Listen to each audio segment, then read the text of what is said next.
दोस्तों, did the North Pole used to be near Hawaii? Sounds crazy, huh? But the ancient lava says so. The ancient rock says so. Let me explain. देखो, होता असल में ये है कि जब लावा कूल डाउन होके सॉलिडिफाई होना स्टार्ट होता है तो मिनरल्स रिकॉर्ड कर लेते हैं उस वक्त का मैग्नेटाइजेशन। अब ये जो रिकॉर्ड है हमें दो फॉर्म्स में मिलता है, पहला डायरेक्शनल, दूसरा इंटेंसिटी वाइज। डायरेक्शनल रिकॉर्ड के अंदर हम देखते हैं मैग्नेटिक इंक्लिनेशन को, जो कि हमें उस वक्त के पोल के बारे में बताता है, दैट इज द पैलियोपोल। तो चलिए इस इंक्लिनेशन और पैलियोपोल को समझते हैं थोड़ा डिटेल। देखो होता क्या है, से for example I am talking about 250 million years ago. इस टाइम पे मेरे पास एक प्लेट है इस तरीके से जो दिखती है, ठीक है। इस प्लेट के अंदर होता है एक volcanic eruption,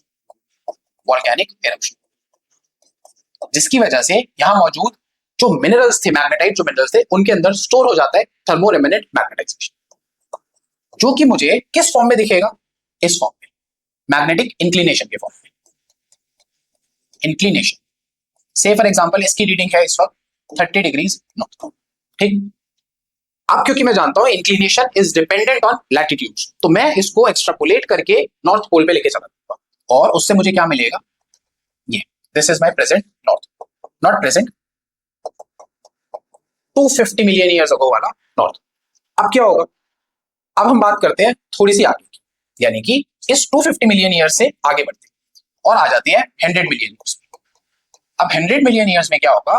this plate has moved और ये इस तरीके से फॉर एग्जांपल रोटेट कर करके इधर आ, और उसमें इसका ओरिएंटेशन भी चेंज हो, ऐसा हो, ठीक है। तो ये जो डाटा यहाँ पे स्टोर हुआ था, जो कि एक मैग्नेटिक स्नैपशॉट की तरह था, this is not going to change. ये वैसा का वैसा रहेगा। क्यों? क्योंकि ये बना था इस वॉल्केनिक इरप्शन की वजह से, इस volcanic eruption as it is रहेगा। तो ये कुछ इस तरीके से आएगा। और जब मैं इसको इस पॉइंट पे कैलकुलेट करूंगा, यानी इस 100 मिलियन ईयर्स पे कैलकुलेट करूंगा, तो मुझे दिखेगा कि जी इसका नॉर्थ पोल तो कहीं यहां पर, north pole. Again let us move a step ahead और बात करते हैं 50 मिलियन ईयर्स पर।